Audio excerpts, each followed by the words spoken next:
Morning dears.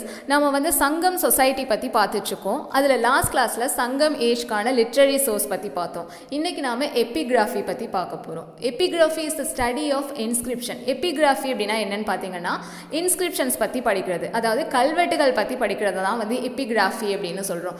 Inscriptions are documented script on stored copper plate and other media such as coins and rings. இப்போ inscriptions எல்லாம் நாம வந்து மேஜரா எங்க பார்த்திருப்போம் அப்படினா கோயில்ல பார்த்திருப்பீங்க. இப்போ கோயில் வால்ஸ்ல எல்லாம் வந்து என்கிரேவ் பண்ணி வச்சிருப்பாங்க இல்லையா? அந்த மாதிரியான வால்ஸ்ல மட்டும் இல்லாம வேற சில மெட்டீரியல்ஸ்லயும் வந்து inscriptions எல்லாம் என்கிரேவ் பண்ணிருக்காங்க. அது என்னென்ன அப்படினு பாத்தீங்கன்னா ஸ்டோன், அதாவது கல்லுல எழுதிருப்பாங்க, then copper platesல எழுதிருப்பாங்க, coins, rings இந்த மாதிரியான ஆப்ஜெக்ட்ஸ்ல கூட inscriptions எல்லாம் என்கிரேவ் பண்ணிருக்காங்க. The development of script marked the beginning of the historical period. So இந்த மாதிரி எழுத ஆரம்பிச்ச டைம் தான் வந்து இந்த மாதிரியான டாக்குமெண்ட்ஸ் எல்லாம் நமக்கு கிடைக்க ஆரம்பிச்ச டைம் தான் வந்து historical period அப்படினு சொல்றோம். The period before the use of written script is called the prehistoric period. இந்த மாதிரியான written evidences எதுவுமே இல்லாத டைம் தான் நாம வந்து prehistoric period அப்படினு சொல்றோம். Tamil Brahmi was the first script used for writing in Tamil Nadu. So தமிழ்நாட்டுல first வந்து எந்த ஃபார்மேட்ல எழுத ஆரம்பிச்சாங்க அப்படினு பாத்தீங்கன்னா அவங்களோட அந்த ஸ்கிரிப்ட வந்து தமிழ் பிராமி அப்படினு சொல்றோம். Inscriptions in Tamil Brahmi are found in caves and rock shelters and pottery and other objects. இந்த மாதிரியான தமிழ் பிராமி இன்ஸ்கிரிப்ஷன்ஸ் எல்லாம் எந்தெந்த ஆப்ஜெக்ட்ஸ்ல எல்லாம் எழுதிருக்காங்க அப்படினு பாத்தீங்கன்னா கேவ்ஸ்ல எழுதிருக்காங்க, ராக்ஸ்ல எழுதிருக்காங்க, தென் பாட்ரிஸ், ஏன்னா அப்ப வந்து பாட்ரி மேக்கிங்லாம் பண்ணிட்டு இருந்தாங்க இல்லையா? சோ இந்த மாதிரியான ஆப்ஜெக்ட்ஸ்ல எல்லாம் வந்து இவங்க அவங்களோட ஸ்கிரிப்ட் எல்லாம் எழுதிருக்காங்க. Tamil Brahmi inscription.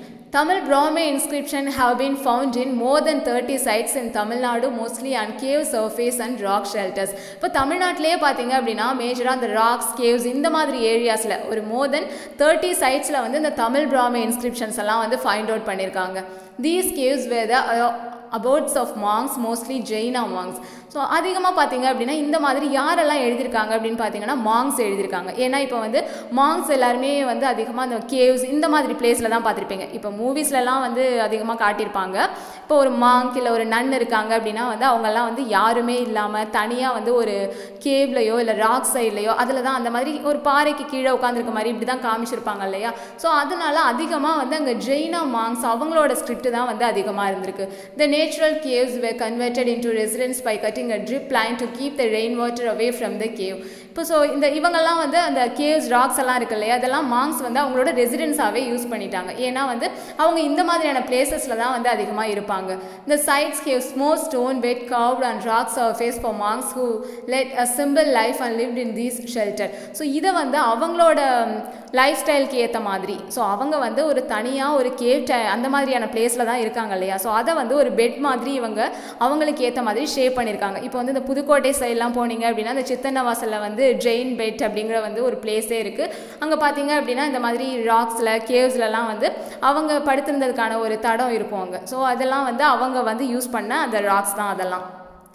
Then Mangulam, Muthupatti, Pugalur, Archalur and Konga-Puliyangkulam and Jombai are some of the major sites of caves with Tamil Brahmi inscription. இந்த தமிழ் பிராமி இன்ஸ்கிரிப்ஷன்ஸ் இதெல்லாம் பார்த்தீங்க அப்படின்னா அந்த மேலே கொடுத்துருக்காங்களே ஒரு 4-5 பிளேசஸ் இங்கெல்லாம் வந்து அதிகமாக கிடைச்சிருக்கு. Around Madurai many such caves with Tamil Brahmi inscription can still be seen. இப்போ மதுரையெல்லாம் போனீங்க அப்படின்னா இன்னுமே வந்து அங்கெல்லாம் தமிழ் பிராமி இன்ஸ்கிரிப்ஷன்ஸ் எல்லாம் நிறைய பிளேசஸில் நாம வந்து பார்க்க முடியும். Many of them are located along ancient trade routes. So அதில் நிறைய பார்த்தீங்க அப்படின்னா ட்ரேட் பண்ண அதுக்கான எவிடன்ஸும் அங்கே வந்து நிறையவே இருந்திருக்கு. இப்போ இந்த பிக்சரில் பார்த்தீங்க அப்படின்னா ஆர்ச்சலூரில் கிடைச்சிருக்க தமிழ் பிராமி இன்ஸ்கிரிப்ஷனை வந்து கொடுத்துருக்காங்க. ஸோ அது வந்து அவ்வளோ கிளியராக இல்லை. அதுக்கு அடுத்ததில் பார்த்தீங்க அப்படின்னா எஸ்டெம்பேஜ் காப்பி கொடுத்துருக்காங்க. எஸ்டெம்பேஜ்னா என்ன அப்படின்னு பார்த்தீங்கன்னா இப்போ ஒரு இன்ஸ்கிரிப்ஷன் இருக்குது, ஆனால் அதில் என்ன எழுதியிருக்காங்க அப்படிங்கிறது வந்து நமக்கு கிளியராக தெரியல அப்படின்னா ஒரு கார்பன் பேப்பர் மாதிரி வந்து அந்த இன்ஸ்கிரிப்ஷனில் வந்து பிளேஸ் பண்ணுவாங்க. ஸோ அதை நம்ம எடுத்ததுக்கப்புறம் படித்தோம் அப்படின்னா இந்த லெட்டர்ஸ் எல்லாமே வந்து இந்த மாதிரி பிளாக் அண்ட் ஒயிட்டில் வந்து கிளியராக தெரியும். ஸோ அதை தான் வந்து எஸ்டெம்பேஜ் அப்படின்னு சொல்கிறோம். அதுக்கப்புறம் பார்த்தீங்கன்னா ராக் பெட். ஸோ இதுதான் வந்து அந்த மாங்ஸ் எல்லாம் யூஸ் பண்ணியிருக்காங்க இல்லையா, அவங்களோட அந்த ராக் பெட் எல்லாம் வந்து இந்த மாதிரியான ஒரு ஷேப்பில் தான் இருக்கும். தென் hero stones. Hero stones are memorial erected for those who lost their lives in the battles and the cattle raids. Hero stoneங்கிறது என்ன அப்படின்னு பார்த்தீங்கன்னா ஸோ நடுகள் அப்படின்னு சொல்லுவாங்க. இது எதுக்காக வந்து வைக்கிறாங்க அப்படின்னு பார்த்தீங்கன்னா ஒரு முக்கியமான ஈவெண்ட்லையோ இல்லை ஒரு பேட்டில் ஃபீல்ட்லையோ இறந்துட்டாங்க அப்படின்னா அவங்களோட மெமோரியெல்லாம் வந்து ஒரு ஸ்டோன் வந்து வைப்பாங்க. அதுதான் வந்து ஹீரோ ஸ்டோன் அப்படின்னு சொல்கிறாங்க. As cattle were considered an important source of wealth, raiding cattle owned by adjoining tribes and clans was common practice in a pastoral society. இப்போ வந்து pastoral people இருக்காங்க ஆடு மாடு மேய்க்கிறவங்கலாம் இருக்காங்க இல்லையா, அவங்களோட மெயின் சோர்ஸே என்ன அப்படின்னு பார்த்தீங்கன்னா கேட்டல்ஸ் தான்.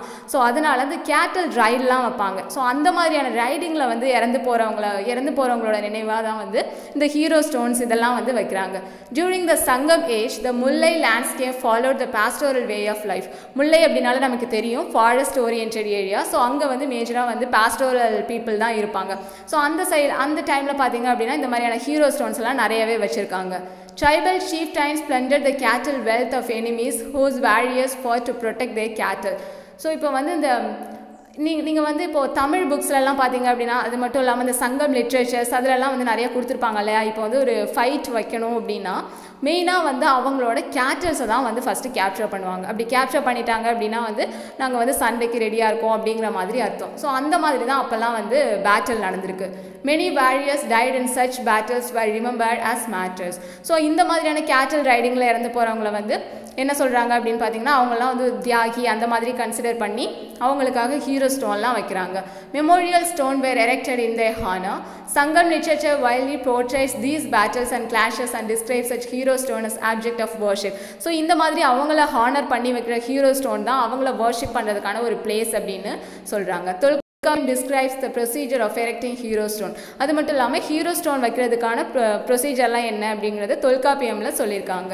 Hero stone of Sangam age with Tamil Brahmi inscription can be found at Pulimankombai and Tatapatti in Theni district and Porpanainkottai in Pudukkottai district. So இந்த மாதிரியான தமிழ் பிராமி இன்ஸ்கிரிப்ஷன் ஹீரோ ஸ்டோன்லாம் எங்கே இருக்குது அப்படின்னு பார்த்தீங்கன்னா இந்த புலிமன்கொம்பி, தேனியில், புதுக்கோட்டை இந்த மாதிரியான டிஸ்ட்ரிக்ட்லலாம் அதிகமாக கிடச்சிருக்கு. இந்த புலிமன்கொம்பையில் இருக்க ஹீரோ ஸ்டோன் பற்றின ஒரு இன்ஃபர்மேஷன் கொடுத்துருக்காங்க. இது எங்கே இருக்குன்னு பார்த்தீங்கன்னா தேனி டிஸ்ட்ரிக்டில். ஸோ இதில் என்ன எழுதியிருக்காங்க அப்படின்னு பார்த்தீங்கன்னா குடலூர் அக்கோல் பீடு தியான் ஆண்டவன் கல் அப்படின்னு எழுதியிருக்காங்க. இதோட மீனிங் என்ன அப்படின்னு பார்த்தீங்கன்னா the stone of தியான் ஆண்டவன் who was killed in a cattle ride at the village of Kodalur. So அங்கே நடந்த கேட்டல் ரைடில் இந்த தியான் ஆண்டவன் அப்படிங்கிறவர் வந்து இறந்துட்டார். ஸோ அவரோட மெமோரியலாக வந்து வச்சுருக்கோம் அப்படிங்கிறத தான் வந்து அதில் எழுதியிருக்காங்க. Hero stones of the post Sangam age and the Pallava period occur in large number in pastoral regions especially around the Chengam region near Tiruvannamalai district. இப்போ திருவண்ணாமலை டிஸ்ட்ரிக்ட்லலாம் பார்த்தீங்க அப்படின்னா அதிகமாக வந்து இந்த ஹீரோ ஸ்டோன்ஸ்லாம் இருக்குது. ஏன்னா அங்கே வந்து அதிகமாக பாஸ்டோரல் பீப்புளெலாம் இருந்திருக்காங்க. These hero stones have inscription and the image of warriors and name of heroes. அந்த சைடில் இருக்க அந்த ஹீரோ ஸ்டோனில் பார்த்தீங்க அப்படின்னா அவங்க யார் இறந்துருக்காங்க அவங்களோட நேம் மட்டும் இல்லாமல் அவங்களோட இமேஜையும் வந்து என்கிரேவ் பண்ணியிருக்காங்க. தென் inscriptions. Pottery vessels from the early historic period have names of people engraved on them in Tamil Brahmi inscription. So இப்போ வந்து நிறைய பாட்ரிஸ் எல்லாம் வந்து மேக் பண்ணுறாங்க இல்லையா. ஸோ அதில் வந்து அவங்களோட நேம்ஸ் எல்லாம் வந்து என்கிரேவ் பண்ணியிருக்காங்க. இது வந்து தமிழ் பிராமியில் எழுதியிருக்காங்க. Potsherds have been discovered in Arikamedu, Alagankulam, Kodumanal, Keezhadi and many other sites in Tamil Nadu. இந்த மாதிரியான பாட்ரிஸ்லாம் இந்த சைட்லலாம் தமிழ்நாட்டில் அதிகமாக கிடைக்கிது. Pottery inscribed with names in Tamil Brahmi script have been also found in Barnaik in Quajargul in Egypt and Korahi in Oman, indicating that the early Tamil had trade contact with West Asia along the Red Sea coast. அந்த மாதிரி இந்த மாதிரி தமிழ்நாட்டில் பண்ண பாட்ரிஸ் எல்லாமே பார்த்தீங்க அப்படின்னா இந்த ஏஷியா சைடில், ஓமன் இந்த மாதிரி ரெஸ்ட் கோஸ்ட் சைட்லலாம் வந்து அதிகமாக கிடைக்கிது. இது மூலமாக தமிழ் பீப்புள் அவங்களோட ஒரு ட்ரேட் கான்டாக்டில் இருந்திருக்காங்க அப்படிங்கிறது தெரியுது. People etch their names and pottery to indicate the ownership. அது மட்டும் இல்லாமல் அவங்களோட பார்ட்டிஸில் வந்து அதை யார் பண்ணுறாங்க, அதோட ஓனர் யார் அப்படிங்கிற நேமையும் வந்து இண்டிகேட் பண்ணியிருக்காங்க. Many of the names are in Tamil while some of in Prakrit. அதில் பார்த்தீங்க அப்படின்னா சில நேம்ஸ் வந்து தமிழ்லையும் இருக்குது, சில நேம் வந்து பிராக்ரித்லையும் இருக்குது. பிராக்ரித் அப்படிங்கிறது யார் யூஸ் பண்ண லாங்குவேஜ் அப்படின்னு பார்த்தீங்கன்னா மௌரியன் பீரியடில் இந்தியாவோட நார்தன் பார்ட்லேருந்து வந்தவங்க பிராக்ரித் லாங்குவேஜ் வந்து யூஸ் பண்ணியிருக்காங்க. ஸோ ஓகேவா, இன்றைக்கி நாம் வந்து எபிகிராஃபி பற்றி பார்த்துருக்கோம், ஹீரோ ஸ்டோன், தென் இன்ஸ்கிரிப்ஷன்ஸ் பற்றி பார்த்துருக்கோம்.